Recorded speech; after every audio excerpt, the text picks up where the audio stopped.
As Bíblias em Gênesis capítulo de número 28. A exposição será do verso 1 até o verso 9. Gênesis capítulo 28, do verso 1 ao verso 9. Assim nos diz a palavra do nosso Deus. Isaque chamou a Jacó e, dando-lhe a sua bênção, lhe ordenou, dizendo: Não tomarás esposa dentre as filhas de Canaã. Levanta-te, vai a Padã-Arã, a casa de Betuel, pai de tua mãe, e toma lá por esposa uma das filhas de Labão, irmão de tua mãe. Deus Todo-Poderoso te abençoe, e te faça fecundo, e te multiplique, para que venhas a ser uma multidão de povos. E te dê a bênção de Abraão, a ti e a tua descendência contigo, para que possuas a terra de tuas peregrinações, concedida por Deus a Abraão.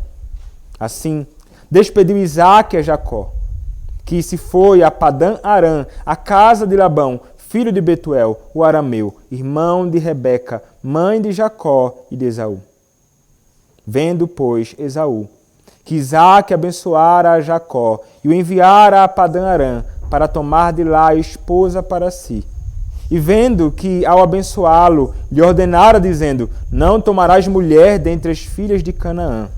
E vendo ainda que Jacó, obedecendo a seu pai e a sua mãe, fora a Padã-Arã, sabedor também de que Isaque, seu pai, não via com bons olhos as filhas de Canaã, foi Esaú à casa de Ismael, e além das mulheres que já possuía, tomou por mulher a Maalate, filha de Ismael, filho de Abraão, irmã de Nabaiote. Amém. Podem se assentar, meus irmãos. E vamos, mais uma vez, orar ao nosso Deus. Senhor, nosso Deus, agora, Pai, a Tua palavra, ela é aberta mais uma vez nesta manhã. E agora com o propósito de expor a Tua palavra, ó Deus, pregar a Tua palavra. Eu te peço, ó Deus, neste momento, que o Senhor se agrade de me usar, que eu seja boca do Senhor na manhã deste dia, que eu seja instrumento Teu na proclamação da Tua palavra, que a Tua palavra seja exposta com clareza, que não haja qualquer tipo de impedimento em mim, nem naqueles que escutam, que possam estar com os ouvidos bem atentos para ouvir o que o Senhor tem a falar. Fala conosco, fala com o Teu povo, usa-me, apesar das minhas debilidades, é que eu te peço, ó Deus, em nome do Senhor Jesus Cristo, Teu bendito Filho. Amém.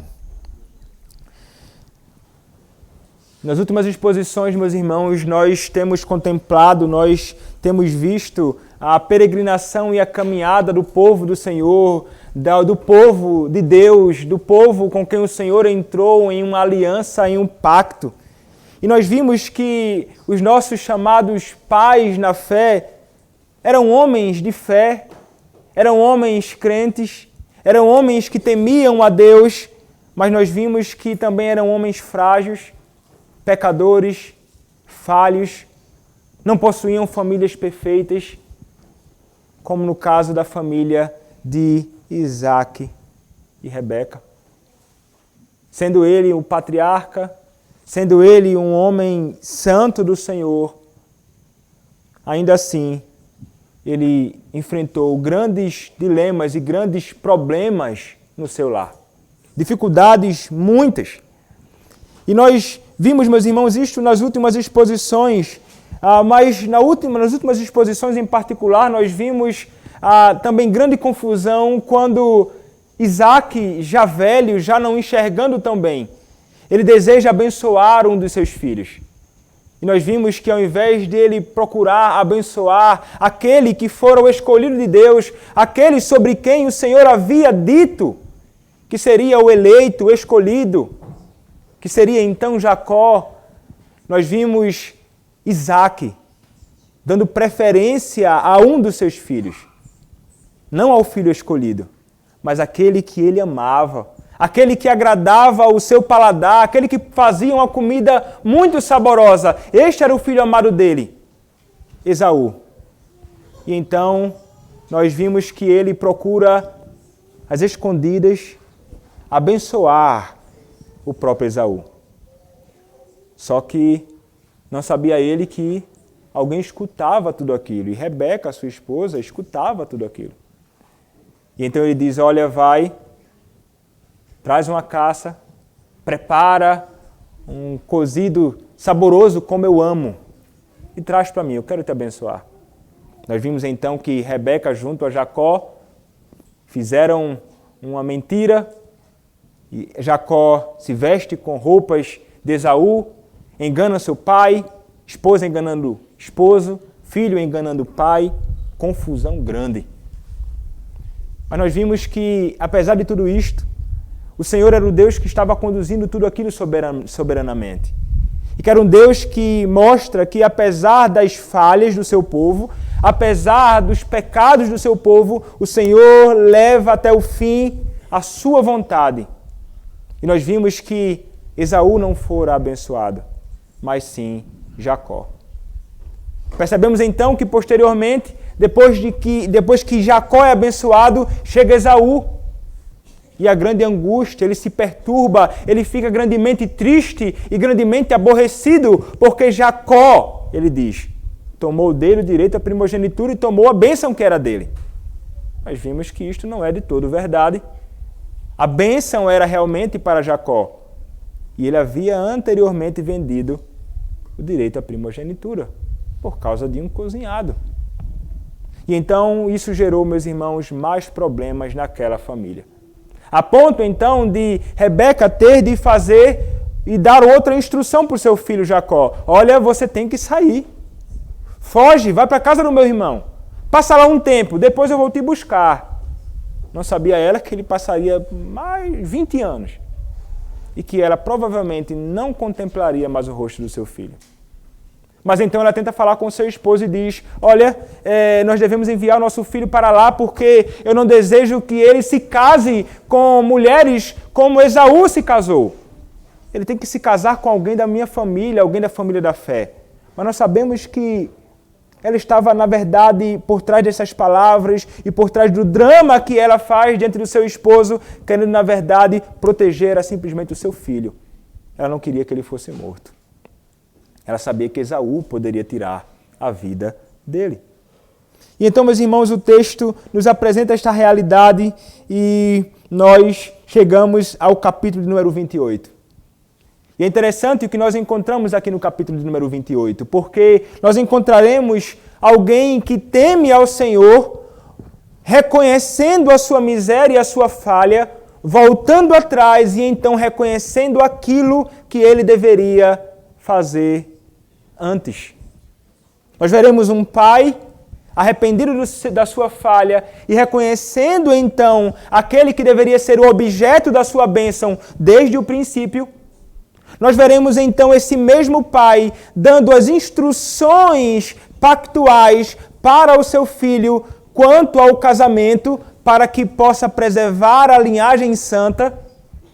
Mas nós veremos por outro lado alguém que não se arrepende das suas falhas, que permanece no seu pecado e, na verdade, ainda agrava mais o seu pecado, mostrando-se, revelando-se como alguém que não conhece o Senhor, que não teme a Deus e que é, portanto, não filho da mulher, mas filho da serpente. E este é Esaú. Olhemos, meus irmãos, para o que nos diz o texto, capítulo 28, versículo 1, a palavra nos diz o seguinte: Isaque chamou a Jacó e, dando-lhe a sua bênção, lhe ordenou, dizendo, não tomarás esposa dentre as filhas de Canaã. Levanta-te, vai a Padã Arã, a casa de Betuel, pai de tua mãe, e toma lá por esposa uma das filhas de Labão, irmão de tua mãe. Então notem aqui, Isaque, ele vai chamar agora Jacó, o seu filho, e ele vai reconhecer e ele vai abençoar o próprio Jacó naquela ocasião. Ele não somente abençoa Jacó, mas ele vai dar uma ordem muito explícita a ele. Ele vai dizer, Jacó, você não deve tomar esposa dentre as filhas de Canaã. Quem eram as filhas de Canaã? As filhas de Canaã eram os ímpios. Aqueles que não eram povo do pacto, aqueles que estavam distantes do Senhor. Então ele diz, olha, você não deve fazer isto. Você deve ir a Padã Arã, a casa de Betuel, onde ele foi anteriormente. Ou melhor, Eliezer foi, para então providenciar uma esposa para o próprio Isaac. Isaac era alguém sabedor disto, meus irmãos. Ele sabia que aquele que era filho de Deus, povo de Deus, jamais deveria se envolver com alguém que é de fora do povo de Deus. Seu pai mostrou isto, ensinou ele então tem uma esposa que é do povo de Deus e ele começa aqui a orientar a Jacó, o seu filho, no que diz respeito à escolha de uma esposa. E aqui estão as orientações de um pai agora que passa a ter cuidado nisto. Ele parece que recolocou a sua cabeça no lugar, ele recolocou as coisas onde deveriam estar, de onde nunca deveriam sair, e ele agora começa a procurar orientar tudo para que as coisas possam realmente caminhar de um jeito certo, como não estava acontecendo anteriormente, pelo menos na perspectiva humana. Eles estavam falhando bastante. Então ele vai dizer, você deve ir para lá, escolha uma delas, ela será a sua esposa. E é interessante, meus irmãos, nós percebermos isto, porque aqui o texto nos diz que Isaac chama Jacó e o abençoa. E aqui neste texto nós encontraremos o próprio Isaac, ele confirmando a bênção e reconhecendo então Jacó como aquele que deveria ser o alvo das bênçãos desde o princípio. Ele é alguém, meus irmãos, que volta atrás. Ele não permanece indignado contra Jacó. Ele não fica tentando, de alguma forma, ali fazer com que aquela bênção que ele havia proferido anteriormente seja retirada de forma nenhuma. Ele passa a fazer o que deveria fazer. E aqui, meus irmãos, nos mostra um homem com um coração submisso ao Senhor. Ele certamente fora exortado pelo Senhor. Ele viu que o Senhor era quem estava conduzindo e movendo todas as coisas. Ele viu a mão providencial de Deus mostrando, Isaac, esta não é a minha vontade é que Jacó seja aquele que será o portador das bênçãos de Abraão. E então ele se coloca no seu lugar e ele se humilha e ele volta atrás daquilo que ele havia feito antes. Ele procura caminhar os trilhos, meus irmãos, ou o caminho da obediência agora. Isto mostra realmente que Isaac era um homem que temia a Deus. Porque, meus irmãos, verdadeiramente aqueles que temem a Deus são aqueles que, ainda que falhem, ainda que caminhem de modo torto na sua vida, em alguma ocasião da sua peregrinação neste mundo, serão aqueles que não permanecerão no pecado, mas voltarão, dando as costas para o pecado e procurarão caminhar em retidão. São aqueles que darão as costas para a iniquidade e procurarão fazer a vontade do seu pai. Isaac estava aqui fazendo a vontade de Deus. Mas para isso ele precisava se humilhar realmente reconhecendo isto. E meus irmãos, esta é uma realidade na nossa e deve ser uma realidade na minha e na sua vida. Muitas vezes nós caminhamos distantes do Senhor. Em várias ocasiões da nossa caminhada, nós pecamos contra o nosso Deus. Muitas vezes o nosso Senhor nos exorta. Ele nunca deixa de exortar os seus filhos. Ele nunca deixa de alertar o seu povo. Ele muitas vezes faz isto através de um irmão que vem até nós e nos aponta a nossa iniquidade, como Natã fizera com o próprio Davi. Muitas vezes o Senhor ele nos exorta quando nós abrimos a Bíblia em algum determinado dia e nós lemos a Escritura e Ele fala ao nosso coração e diz, você é um pecador. Muitas vezes o Senhor nos abre o nosso coração e a nossa mente e nos fazendo reconhecer o nosso pecado quando somos expostos à pregação da palavra. E o Senhor, então, através dos seus servos ministros, faz com que você reconheça a sua iniquidade e o seu pecado. O Senhor, meus irmãos, Ele fala conosco através da nossa consciência, que nunca deixará de nos acusar se estivermos em falta. O Senhor, meus irmãos, Ele é aquele que se utilizará de várias formas para nos alertar acerca das nossas faltas, como fizera com Isaac, Ele faz conosco e sempre fará. E louvado seja Deus porque Ele faz isto, porque terrível seria se Ele nos deixasse os nossos pecados. Se o Senhor nos deixasse, meus irmãos, a nossa própria vontade, aos nossos próprios desejos, a seguirmos a fazer a nossa vontade, seríamos como aqueles descritos em Romanos capítulo 1, que o Senhor os abençoou, os entregou aos seus próprios desejos. E o que aconteceu?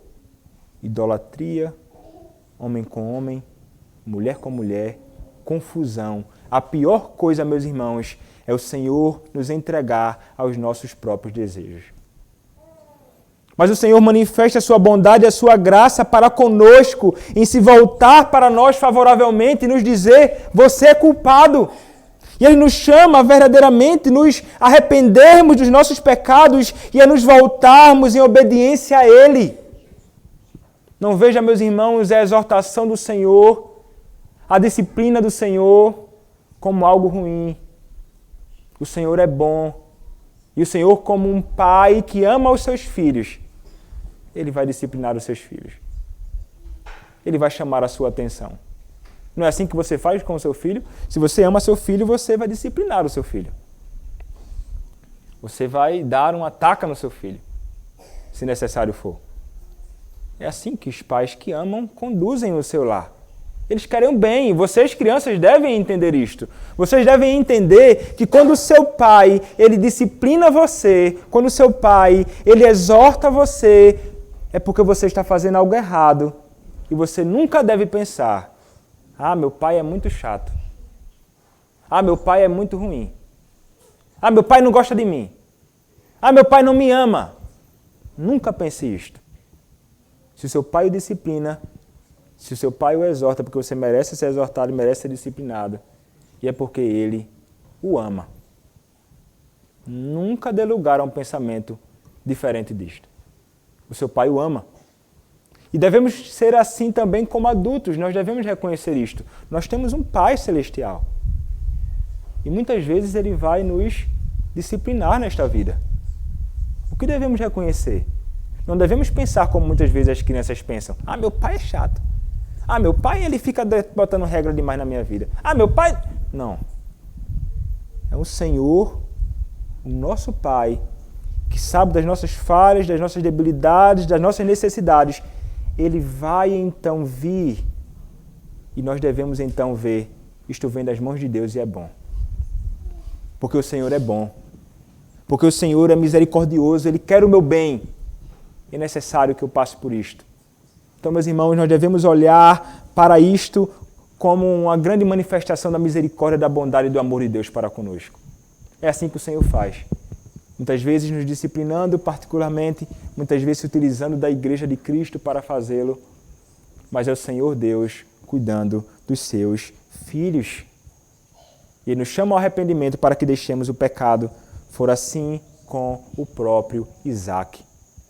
Ele passa a fazer aquilo que ele fora chamado a fazer. Ele volta atrás. Ele então agora, eu tenho que abençoar o meu filho, é o portador das bênçãos. Ele é aquele que deve seguir em frente como portador do pacto e eu preciso dar orientações para ele. E ele vai dar orientações sobre casamento. Não se envolva com quem não é do povo de Deus. E aqui entra alguém que está zelando pelo seu lar e alguém que nos mostra realmente um padrão daquilo que nós devemos fazer. O pastor como o pastor da igreja, os pais como na condução dos seus filhos em instrução, é fazer o que Isaac fez aqui. O que é que Isaac diz? Não se envolva com quem não é do povo de Deus. Crente não casa com descrente.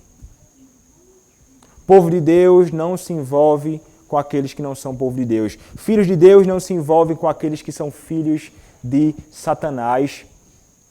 Esta é a realidade. O Senhor verdadeiramente, meus irmãos, alerta e Isaac está preocupado com isto e os pais devem igualmente estar preocupados com isto, inclusive desde já, ainda que sejam os filhos pequenos, orar para que o Senhor possa providenciar um homem santo que tema a Deus ou uma mulher santa que tema a Deus para os seus filhos, porque a tentação no coração de um jovem pode ser muito grande para se envolver com quem não é do povo de Deus. E a sutileza de Satanás, meus irmãos, nós não brinquemos com Satanás. Ele é muito sutil. Ele é malicioso. Ele vai tentar conduzir e pode fazer com que uma criança ou um jovem mais tarde pense, olha só, esta jovem, não, mas não é problema não, assim. Aí junta a malícia de Satanás com o nosso próprio coração pecaminoso e as tentações da carne, do mundo, e junta tudo isso e muitos caem em problemas desta natureza. Como isso traz males, meus irmãos? Não somente tristeza para os pais, não somente males para aquela pessoa, mas também para a posteridade. Esta é uma realidade que nós não podemos negar. E não podemos olhar para o exemplo de outras pessoas, porque muitas pessoas gostam de fazer isto, né? Não, mas fulano casou com quem era ímpio e depois se converteu. Se apega a isto como se fosse um padrão para a vida. Se apega a isto como se isso fosse uma regra para levarmos para a nossa vida. O que é a nossa regra de fé e de prática? Se você é um bom presbiteriano, você sabe que é a palavra de Deus. É a nossa única regra de fé e de prática. O que aconteceu com alguém que o Senhor, apesar do erro dele, fez com que a outra pessoa se convertesse e se rendesse ao Senhor, não é um padrão para você. O Senhor agiu com misericórdia para com essa pessoa. E Ele fez isso já muitas vezes. Faz isso e pode fazer. Mas esse não é o padrão que nós devemos seguir. Qual o padrão que nós devemos seguir? É você, jovem, garoto, é você, moça, só entregar o seu coração para alguém que tem o seu coração perto do Senhor. É entregar o seu coração a alguém que deseja verdadeiramente conduzir você para mais perto de Cristo. Se o rapaz não deseja conduzir você para mais perto de Cristo, se a moça não conduz você para mais perto de Cristo, essa pessoa não é a pessoa com quem você deve se relacionar. Porque aqueles que têm um coração distante do Senhor, é muito fácil com que essa pessoa faça com que você se desvie dos caminhos do Senhor. Foi esse exatamente, inclusive, o alerta que o Senhor fez através do seu servo Moisés, ainda no Antigo Testamento, em Deuteronômio, capítulo 7. O que é que ele vai dizer lá? Veja o que pode acontecer. Veja os perigos de um casamento misto. Eu vou ler a partir do verso 1 até o verso 4. Diz assim: Quando o Senhor teu Deus te introduzir na terra, a qual passas a possuir, e tiver lançado muitas nações de diante de ti, os heteus, e os girgazeus, e os amorreus, e os cananeus, e os fariseus, e os heveus, e os jebuseus, 7 nações mais numerosas e mais poderosas do que tu. E o Senhor, teu Deus, as tiver dado diante de ti, para as ferir, totalmente as destruirás. Não farás com elas aliança, nem terás piedade delas, nem contrairás matrimônio com os filhos dessas nações. Não darás tuas filhas a seus filhos, nem tomarás suas filhas para teus filhos. Verso 4. Pois elas fariam desviar teus filhos de mim, para que servissem a outros deuses, e a ira do Senhor se acenderia contra vós outros, e depressa vos destruiria. Veja só o que um casamento misto pode fazer com a pessoa. Conduzir alguém que é da família da aliança a adorar falsos deuses. Casamento misto pode conduzir à idolatria, e na maioria dos casos é exatamente isto que acontece. Meus irmãos, isto é muito sério. Isto é seríssimo. Então vocês, pais, cuidem bem dos seus filhos, instruam eles acerca disto, conduzam o coração deles, a fim de que eles possam atentar para estas realidades e possam escolher verdadeiramente alguém que tema ao Senhor. Porque isto pode trazer males e muitos males. É o que a palavra do nosso Senhor nos diz. Isso não somente no Novo Testamento, mas no Antigo Testamento, mas também no Novo.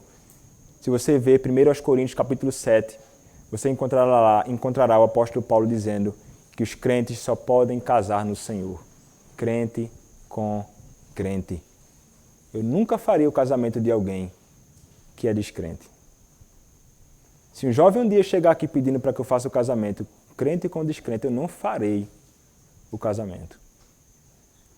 Não devemos. Você não deve se envolver. E eu, como ministro do Evangelho, não posso fazer. Porque isto é contrário à vontade do Senhor. Mas, meus irmãos, o que o Senhor quer revelar no princípio geral aqui, quando Ele vai orientar através de Isaac a Jacó, é que nós vivamos verdadeiramente uma vida de obediência a Ele. Porque aquele que foge de um casamento misto é aquele que teme ao Senhor. E, meus irmãos, todos nós que fomos salvos por Cristo, como nós vimos e lemos em Deuteronômio capítulo 10, do verso 12 ao verso 21, nós somos aqueles que devem viver em obediência ao Senhor.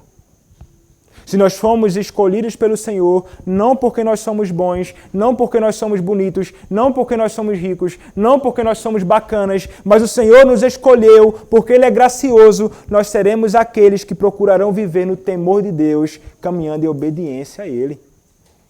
Todos nós. Não somente crianças, mas também jovens, adultos, velhos, não importa a sua idade.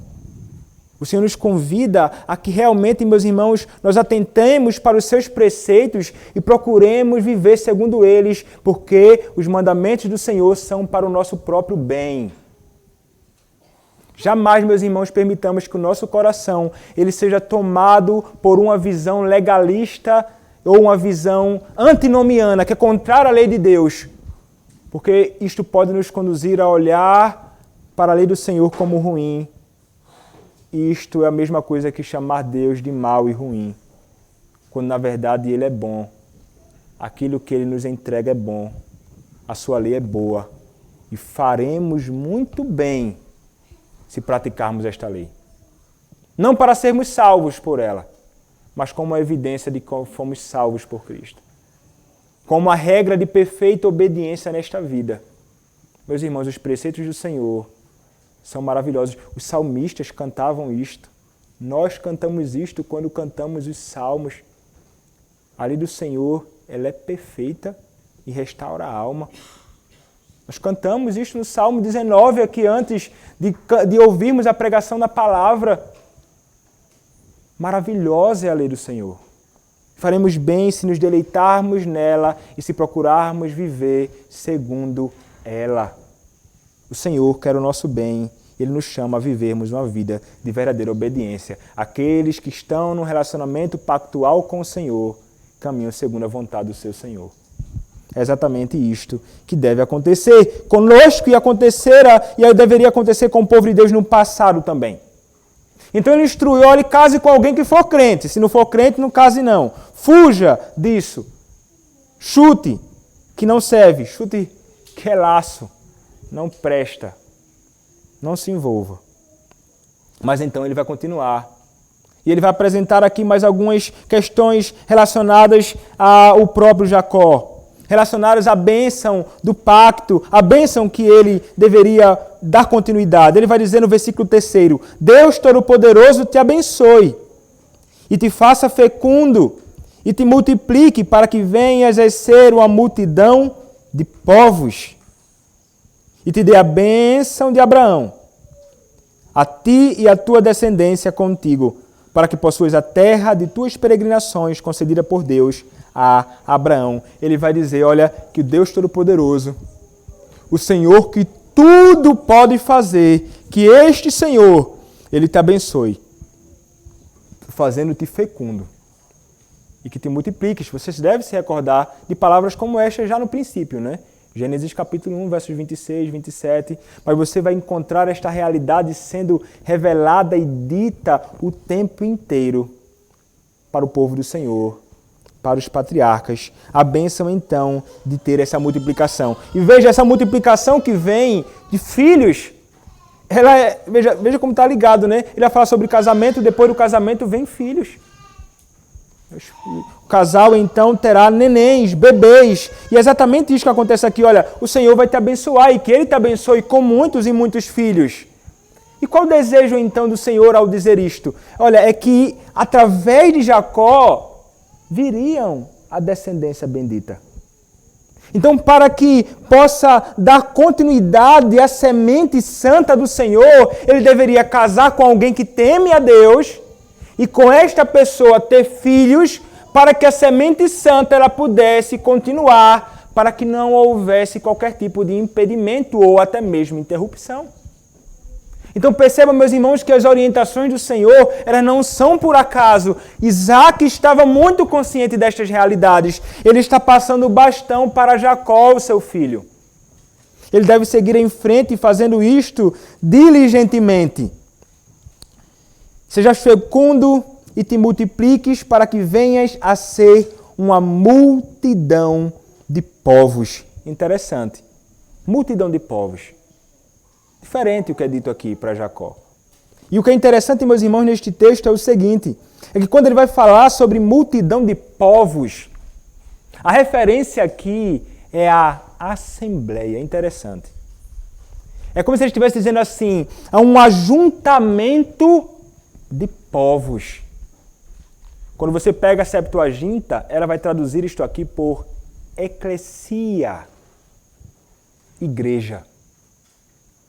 O que está falando aqui, meus irmãos? Ele está dizendo assim, olha, Jacó, você vai vir de você uma multidão de povos, um ajuntamento do povo de Deus em todo o mundo. Povos, tribos, línguas e nações. Todos serão ajuntados. Aqui, meus irmãos, é indicado o início de Israel.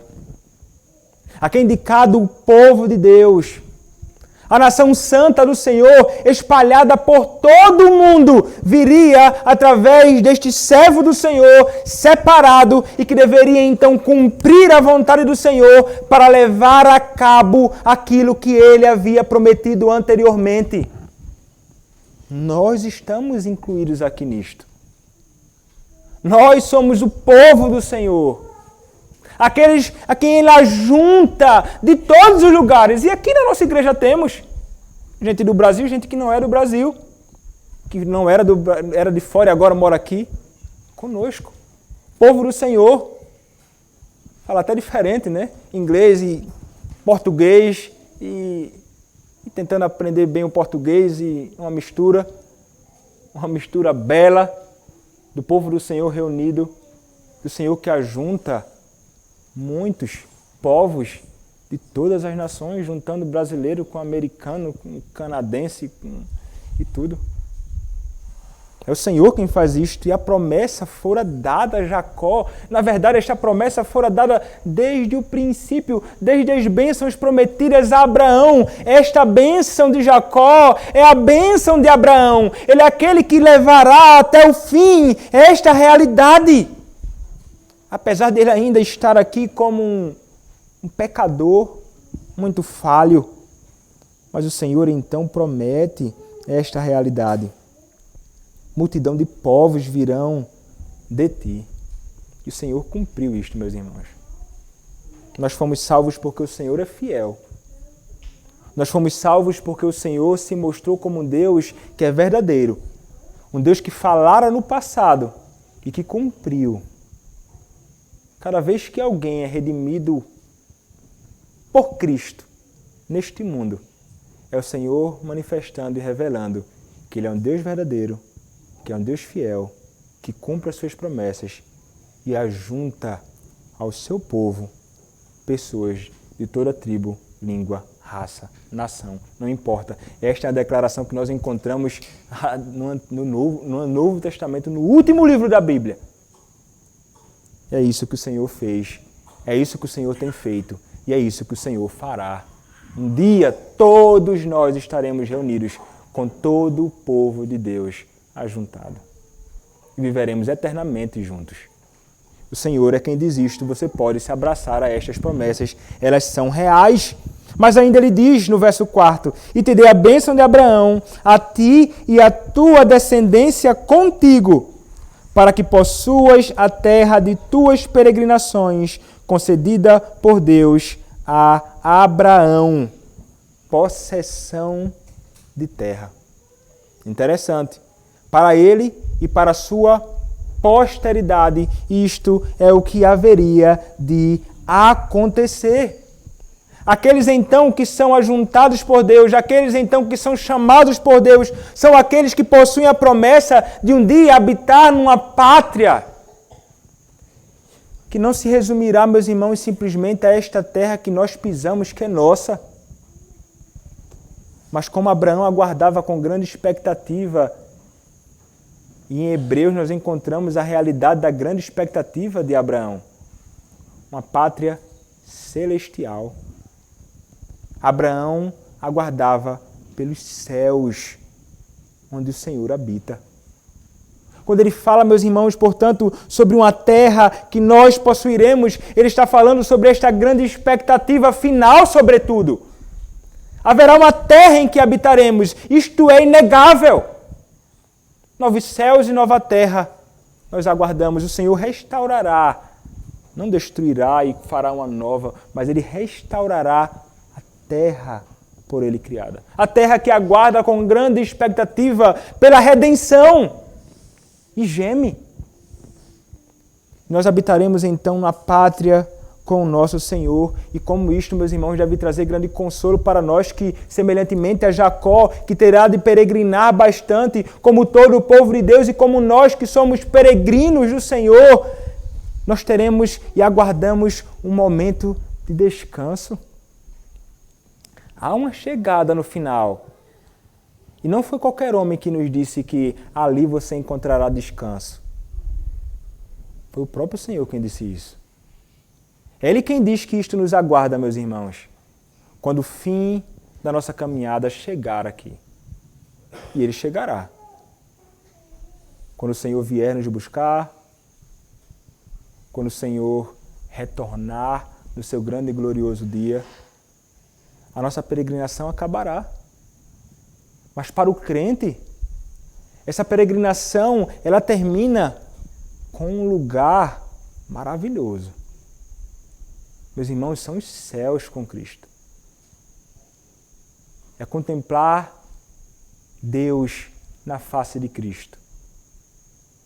É se deleitar de Cristo e em Cristo eternamente, perfeitamente, completamente. Aquilo que nós experimentamos aqui em parte, nós experimentaremos de modo completo e absoluto no Senhor. Quando esta peregrinação cessar, isto é promessa de Deus para nossas vidas.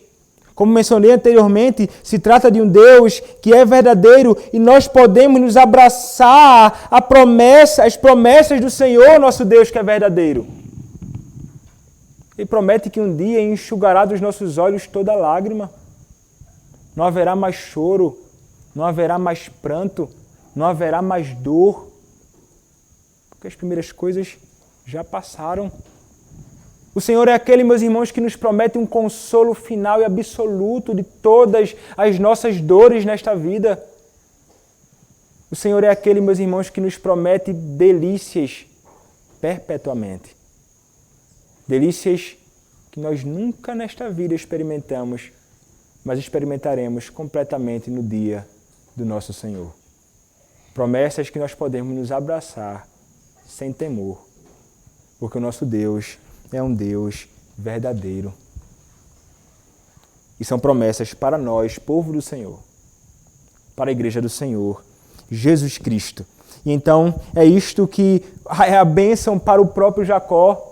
Que maravilha para este homem tão indigno E então o texto nos diz, versículo 5, assim despediu Isaque a Jacó, que se foi a Padã-Arã, a casa de Labão, filho de Betuel, o arameu, irmão de Rebeca, mãe de Jacó e de Esaú. Então ele tem de sair. Jacó é despedido, tem de ir para longe da sua família. Por que ele vai para longe da sua família? Meus irmãos, sabemos que o Senhor é um Deus que conduz tudo.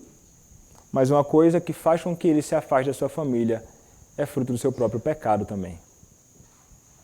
Ele tem de ir para longe dos seus pais por causa do pecado, da confusão que gerou, inimizade com seu irmão. Pecados têm consequências e consequências graves. E vejam, meus irmãos, até mesmo aqueles que são povo de Deus, os seus pecados têm consequência. Não pense que você pecará e que não terá consequência. Haverá alguma consequência. Males para você, talvez males para a sua posteridade, problemas reais, angústias reais, sofrimento real por causa do pecado. O pecado nunca foi bom. Por essa razão nós encontramos, meus irmãos, alertas do princípio de todas as coisas até aí o final da Bíblia sobre o pecado e quão horrendo ele é. O pecado é amargo, meus irmãos, e nós não podemos brincar com ele. Não é um amigo que nós podemos cultivar perto de nós. É aquele tipo de coisa que nós devemos declarar uma verdadeira guerra contra ele. É um inimigo do Senhor. Deve ser também o nosso inimigo. É aquele que nós devemos odiar a ponto de desejar matar. Por essa razão nós somos chamados à mortificação do pecado. Porque ele trará males sobre nós e é uma grande ofensa contra o nosso Senhor. E viver no pecado é terrível. O pecado nos engana. Nós passamos a pensar que as coisas estão bem quando não estão bem. Não pense que o pecado que você comete escondido, o Senhor não vê, o Senhor sabe do que você faz. Seu esposo, seu pai, sua mãe, seu irmão, seu pastor, seu presbítero, diácono, fulano de tal, cicrano, pode não saber, mas o Senhor, Ele sabe dos nossos pecados. Isso deveria nos conduzir a um temor muito grande por isto. E é realmente a Ele que nós devemos temer. E deve nos conduzir a nos arrependermos semelhantemente a Isaque fizera no princípio. Sabendo que o Senhor é misericordioso também para nos perdoar os pecados. Ele é misericordioso para nos perdoar os pecados. Mas devemos já atentar para a realidade de que os pecados eles têm consequências. As consequências vieram sobre Jacó e nós veremos várias consequências ainda na sua caminhada mais para frente, nas exposições aqui no livro de Gênesis. Portanto, jovem, moça, rapaz, criança, adulto, velho, não brinquem com o pecado. Mas o que acontece, meus irmãos? O texto segue em frente. E a Escritura nos dirá e nos mostrará agora a realidade do coração e prática de alguém que não teme a Deus. De alguém que não ama o Senhor e que se revelará como um verdadeiro filho da serpente, não da mulher. É quando o texto nos dirá o seguinte, a partir do verso 6. Vendo, pois, Esaú, que Isaque abençoara Jacó e o enviara a Padã-Arã para tomar de lá esposa para si, e vendo que ao abençoá-lo lhe ordenara, dizendo, não tomarás mulher dentre as filhas de Canaã, e vendo ainda que Jacó, obedecendo a seu pai e a sua mãe, fora a Padã-Arã, sabedor também de que Isaque, seu pai, não via com bons olhos as filhas de Canaã, foi Esaú à casa de Ismael, e além das mulheres que já possuía, tomou por mulher a Maalate, filha de Ismael, filho de Abraão e irmã de Nabaiote. Vocês percebem aqui uma repetição de algumas palavras? É interessante, né? O texto vai nos dizer, vendo, pois, Esaú que Isaque, vendo que ao abençoá-lo lhe ordenara, e vendo ainda que Jacó obedecendo, sabedor, vejam só que o texto nos quer deixar muito claro que Esaú, ele sabia do que estava acontecendo ali, ele estava plenamente consciente do que estava acontecendo ali, e ele decide então fazer alguma coisa. Alguns comentaristas, né, dirão assim, eu respeito a interpretação, mas dirão que respeito estes homens, mas não concordo, na verdade, com a interpretação, que vão dizer assim, Esaú ele estava tentando agradar o seu pai, mas se utilizando de meios errados para agradar o seu pai.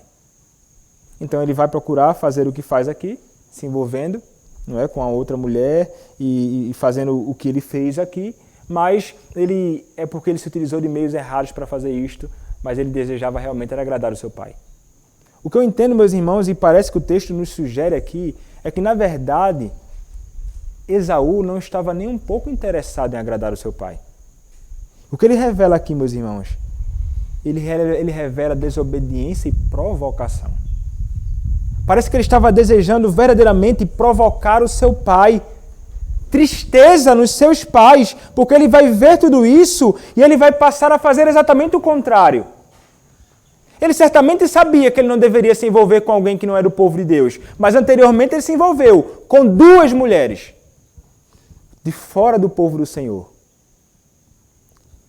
Bigamia. 2 esposas de fora do povo. E nós veremos aqui, ele vai se envolver com uma 3ª. Poligamia. Percebemos, meus irmãos, então, que ele se revela não como um filho obediente que ama ao seu pai, mas ele revela aqui um grande desamor ao seu pai e, sobretudo, meus irmãos, um coração grandemente rebelde, não só contra os seus pais, mas, sobretudo, contra o próprio Deus. Desobediência. Isto revela aqui alguém que não teme ao Senhor e que era verdadeiramente um filho da serpente, filho de Satanás. Porque é exatamente assim que caminham aqueles que são filhos de Satanás. Nós desobedecemos muitas vezes, mesmo sendo filhos de Deus, mas não nos arrependemos. Isaac fizera isto. Mas aqui, você encontra alguma indicação de arrependimento em Esaú? Não tem arrependimento em Esaú. Esaú não teme nada. Esaú não teme a Deus. Ele peca contra o seu pai, ele peca contra o seu Deus. Porque todo o pecado, meus irmãos, que nós cometemos contra quem quer que seja, é sobretudo e em primeiro lugar um pecado contra o Senhor.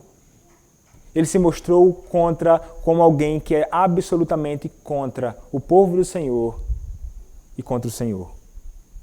E ele faz algo muito grave, né? Com quem ele vai se envolver? Com a filha de Ismael. Quem era Ismael? Irmão de Isaac. E nós vimos, ele não era nada bom e não era santo e não era povo de Deus. Ele vai procurar uma ismaelita agora para se envolver. Quando não há, meus irmãos, genuíno arrependimento de pecado, o que geralmente acontece é acúmulo de mais pecado. O que é que Esaú faz? Ele não abandona a sua iniquidade, ele vai se afundando cada vez mais em mais pecado. Ele só agrava o seu pecado. Então, meus irmãos, isso é o que o ímpio faz neste mundo. O ímpio, ele só acumula sobre si, cada dia mais juízo. E o Senhor é aquele que, em ele não se arrependendo, o Senhor derramará o seu juízo sobre os tais. O ímpio, ele acumula pecados. Nós que conhecemos ao Senhor não podemos ser assim. Mas muitas vezes nós caminhamos assim. Um pecado levando a outro pecado. Uma mentira levando a uma outra mentira maior que leva a sustentar uma mentira na vida o tempo inteiro. E que nos leva a outros pecados, que nos conduz a outros pecados. E quando nós percebemos, quando o Senhor muitas vezes abre os nossos olhos por misericórdia, nós estamos mergulhados no mais profundo lamaçal do pecado. Pecado só chama pecado. Pecado só leva a mais pecado. Pecado só leva ao afastamento de Deus. E é exatamente isto que Esaú tem revelado aqui. Ele é alguém que tem caminhado e revelado cada vez mais que não pertence ao povo do Senhor. E nós não podemos caminhar assim, meus irmãos. O nosso padrão aqui não é Esaú. O nosso padrão de uma vida de arrependimento, pelo menos nesta porção que nós lemos, é Isaac. Ele volta atrás. Ele volta atrás e procura regular a sua vida segundo a vontade do Senhor. Meus irmãos, o Senhor é um Senhor justo e Ele se volta contra o pecado, Ele se volta contra o pecador. Há muitos por aí neste mundo que são tão perversos e tão iníquos quanto Esaú, envolvendo-se com tudo aquilo que é contrário a Deus e a sua vontade. Há muitos, e talvez exista em nosso meio, inclusive. Você pode não cometer, você, sobretudo, que não conhece a Deus, pode não cometer talvez os mesmos pecados que Esaú cometera, mas é pecador.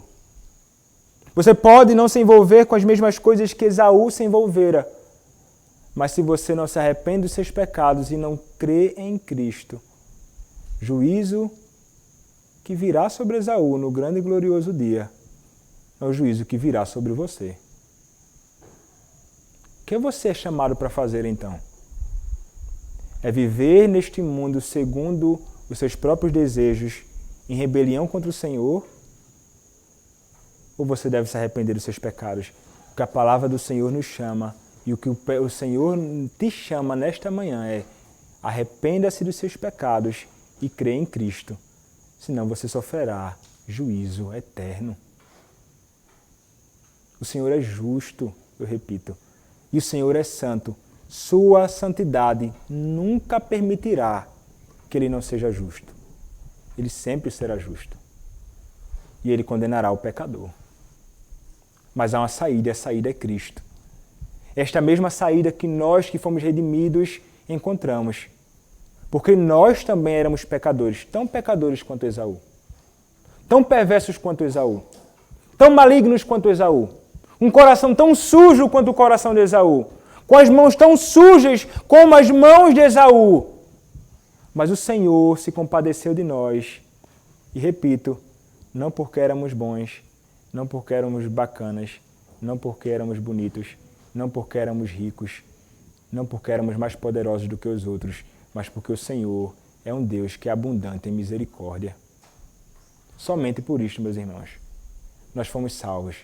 E nós hoje estamos num relacionamento pactual com Deus, de aliança e perfeita comunhão com o nosso Senhor, porque o nosso Senhor é um Deus que é misericordioso e Ele salva os seus.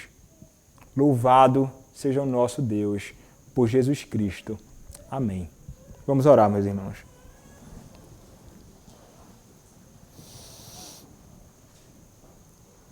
Senhor,